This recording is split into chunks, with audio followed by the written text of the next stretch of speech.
तुमचा मेकअप पण टिकत नाहीये की स्किन ड्राय होतीये, फाउंडेशन पॅची दिसतंय का?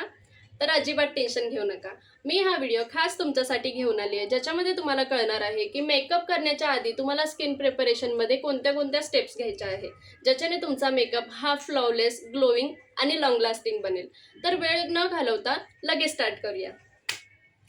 नमस्कार मंडळी, वेलकम टू माय चॅनल. मी प्रतिभा आणि तुम्ही जर या चॅनलवर नवीन असाल तर आत्ताच सबस्क्राईब करा, कारण तुम्हाला इथे मिळणार आहे skin care, hair care, DIY आणि मेकअप बद्दलच्या खूप साऱ्या व्हिडिओ.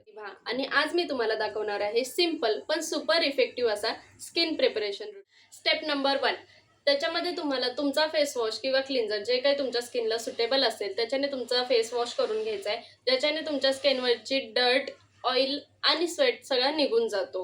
ह्याच्यामध्ये तुमची स्किन जर ऑइली असेल तर तुम्ही क्लिन्झिंग मिल्क यूज करा, आणि जर तुमची स्किन ड्राय असेल तर क्लिन्झिंग क्रीम तुम्ही यूज करू शकता. जर तुमच्या चेहऱ्यावर अजून फ्रेशनेस किंवा पफीनेस हवा असेल तर तुम्ही कोल्ड वॉटर सुद्धा यूज करू शकता. स्टेप 2. टोनर. टोनर हे तुमच्या स्किनला हायड्रेट करतं आणि तुमचे पोर्स टाईट करायला हेल्प करतं. टोनर हे सिम्पली तुम्ही हाताने डॅब डॅब करून सुद्धा अप्लाय करू शकता. Otherwise you can use cotton pads किंवा तुमच्या स्प्रे बॉटलमध्ये टाकून सुद्धा यूज करू शकता. टोनरसाठी तुम्ही नॅचरली जर यूज करायचं असेल तर rose water is the best option, कारण सेन्सिटिव्ह स्किनसाठी सुद्धा रोज वॉटर हे खूप चांगलं.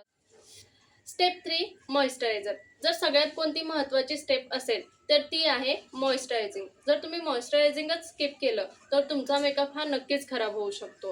ह्याच्यामध्ये तुमचं जर फाउंडेशन अगदी छान लागण्यासाठी किंवा ड्राय पॅचेस टाळण्यासाठी तुम्हाला मॉइश्चरायझिंग करणं हे खूप महत्त्वाचं आहे. जर तुमची स्किन ऑइली असेल तर तुम्ही जेल बेस्ड, लाईटवेट आणि नॉन ग्रेसी मॉइश्चरायझर यूज केलं पाहिजे, आणि जर तुमची स्किन ही ड्राय असेल तर तुम्ही हायड्रेटेड आणि क्रीम बेस्ड मॉइश्चरायझर यूज करा.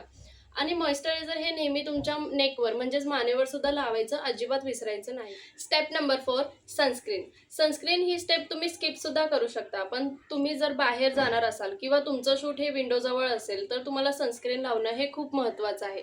सनस्क्रीन हे तुमच्या स्किनला सन डॅमेजपासून प्रोटेक्ट करतं, इवन अंडर मेकअप सुद्धा. सो सनस्क्रीन ही खूप महत्त्वाची आहे. सनस्क्रीन लावल्यानंतर तुम्ही 5 मिनिटं ती तुमच्या स्किनमध्ये ऑब्झर्व होऊ द्या, त्याच्यानंतर पुढच्या स्टेप तुम्ही follow. Step number 5. Primer. Primer हे तुमच्या स्किनला स्मूथ करतं, तुमच्या पोर्सला ब्लर करतं आणि तुमच्या फाउंडेशनला स्ट्रॉंग बेस देतो. प्रायमर जर तुमची स्किन ऑइली असेल तर तुम्ही मॅट फिनिशिंगचं प्रायमर यूज करू शकता, आणि जर तुमची स्किन ड्राय असेल तर तुम्ही हायड्रेटिंग प्रायमर यूज करू शकता. सो तुमची स्किन आता रेडी आहे विथ फ्लॉलेस मेकअप बेस. तर ह्या स्टेप तुम्ही तुमच्या डेली रुटीनमध्ये सुद्धा नक्कीच यूज करू शकता. तर नक्की ट्राय करून बघा आणि रिझल्ट्स मला कमेंटमध्ये सांगायला अजिबात विसरू नका. जर ही व्हिडिओ तुम्हाला तुमच्यासाठी हेल्पफुल वाटली असेल तर नक्की शेअर करा, लाईक करा आणि हो, सबस्क्राईब करायला अजिबात विसरू नका.